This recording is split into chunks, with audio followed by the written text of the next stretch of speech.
Taipei has just released Arc 9, Chapter 19, and this video will be a summary of the chapter. Highly recommend you check out my Arc 9, Chapter 18 summary. Anyways, let's begin. I love you, a phrase brimming with love, resounds with the sound of the world being repainted. It's not as if a sound is being heard.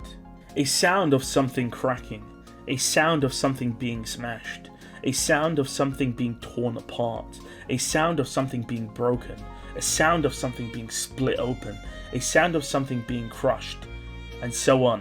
The love from the shadow is a forceful invasion of the soul, a world where everything is swallowed, everything falling into darkness. Is denying it simply weakness?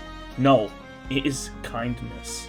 Is refusing to give up simply weakness? No, it is kindness. Is being unable to reject love simply weakness? No, it is kindness. Amidst the proclamation of love, a voice shouts out in defiance. However, in that voice, it isn't complete rejection. Even if that heart had a first place, a second place, even a third place, there's still a glimmer of hope. I love you. Love me. There it was. This is how it would end. This wasn't for the other person. It was for oneself. I hate you. I will never love you. Petra's handkerchief glowed. He knew that his time had come to an end. The scene changes. A grand welcome of 500 men. Of course, with Flam alive, she could relay Aldebaran's betrayal to everyone. Al had prepared to utilize himself as the Gambit, but the girl, Felt, turned his plan upside down. Al shrugged, stated this isn't the time. Al then tells Ye and Heinkel that the enemies are around 500, but they aren't knights, they're battle hardened though, and their leader is Felt. Ye is surprised with how fast a group was assembled. Al understands this. Without perfect movement or strategies, it wasn't possible to gather 500 people in such a short time. Heinkel asks how Aldebaran knows it, but Al cuts him off, saying that it doesn't matter how he knows, but that Heinkel has to follow his orders in order to get the dragon heart. Heinkel could not disobey Al. Ye then asks how they will deal with it. Al asks if Ye can do something since she's the best ninja that Wallachia has produced. But Ye says that she isn't the Blue Lightning, she doesn't fight versus hundreds of people in an open field. Plus, not only that, she did fail her mission when it came to the princess. It is true, if Cecilus was here, charging through 1,000 people would be possible. Aldebaran gave up on doing something like that back in his teenage years. Ye suggested they should circle the forest.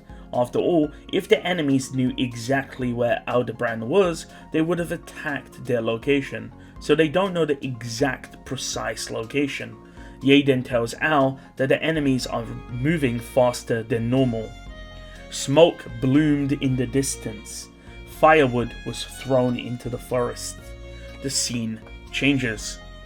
Felt didn't really consider Al as an enemy, but in order to get people to follow her command, they would need to unite around a common enemy, and therefore Al became the enemy.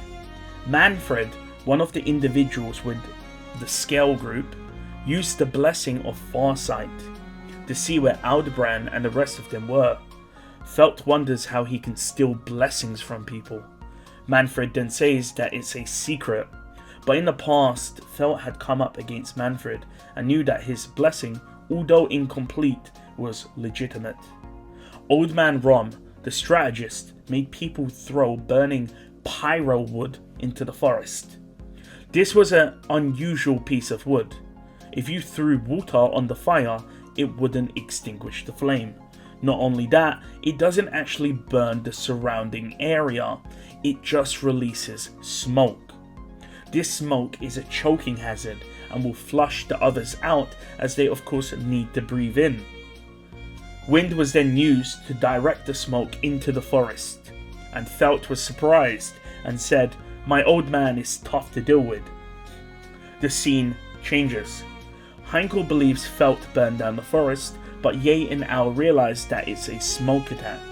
Ye states that even if she's a ninja, she cannot withstand the smoke. So Ao says that they need to escape. Ao visualized a map in his head. He needed to go west beyond the forest. He tells Ye to direct the wind elsewhere, and for Heinkel to chop the trees in the way. By moving, it meant recalculating their position and path. This means the matrix would be updated and they would no longer be able to go back to the previous position. Which option is better? Well, it didn't matter. Ao's victory was assured. He who sealed Reinhard in a battle with the Witch of Envy and rendered Subaru powerless.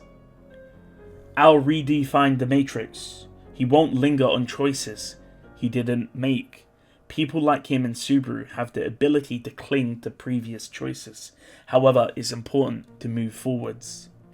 Ao then barks out instructions to Heinkel. As they pressed forwards, the smoke circled them. It was an ambush. The scene changes. Awaiting nearby as part of the ambush unit was one of the Three Stooges. Nearby, someone shouts that there's movement. If the plan went to fruition, then Ao and his companions would come through this area where they would be overwhelmed by numbers. However, a tree was thrown at them. The tree was extremely big, nearly 10 meters tall, and it flew at them. Ratchins panicked, and the tree was blown apart. Ratchins was held in low regards, and tried to compose himself as he drew his blade. However, more trees were thrown at them. In reality, being struck by an attack injures you. It doesn't make you stronger. The same applies to morale. Ratchins and his squad was attacked first, which means that their morale was low, so he rallied them and charged forwards. Ratchin uses Algoa, which was a diversion tactic to divert the flying trees, making the enemies waste their resources. The path was clear, allowing Ratchins to enter the forest. The group did lose some of its members, but 50 or so of them entered the forest. However, all of them were immobilized. There stood a woman in a maid outfit, standing mid-air. Ye states that she can bind around 100 people at once. Ratchins, looking up at the woman, realized that this woman was a monster in her own right. We see that Ao used his knowledge to make a sort of catapult to launch the trees. Well, that was the plan, but he didn't have that much time to prepare, so he used Heinkel's immense strength with other factors to fire the trees. Once they saw the fireball, Heinkel panicked, firing a tree a bit too early, which would have wiped out the enemies if he waited for Aldebrand's signal. However, it was fine since Ye cleaned up the mess. Ratchins realizes that it's threads, and Ye is surprised. Stating that it's a shinobi technique, Ye then goes on to say that she's the only one that uses the technique that she's seen, and she was a steel thread user. Ao says that's one of his favourite fantasy weapons, and Ye teases Ao for the compliment, but Ao says that the weapon is nice, but the user not so much. Not only could these threads immobilize people, they could be made into a cannon, which combined with Heinkel's strength launched the trees. As seen before, Ao can beat multiple opponents as seen in the Pleiades watchtower, but with more people the number of attempts increases. That's why having Ye here, who specializes in immobilizing multiple enemies, is beneficial. Heinkel asks if they should kill the enemies, and Ao says not to. It's better to injure them, since living people need to be cared for. Ratchins then taunts Heinkel and Ao, which distracts them. Before Ao realizes what happens, he gets caught off guard and a fist slams into Aldebrand, knocking him to the floor. And with that, the chapter ends. So we're finally getting to the ending of the loop where Subaru dies via Petra's handkerchief. So hopefully Petra will wake up soon and we're going to get her opinion on what happens. So that's going to be quite interesting. If you liked the video, like and subscribe. I'll see you guys next time.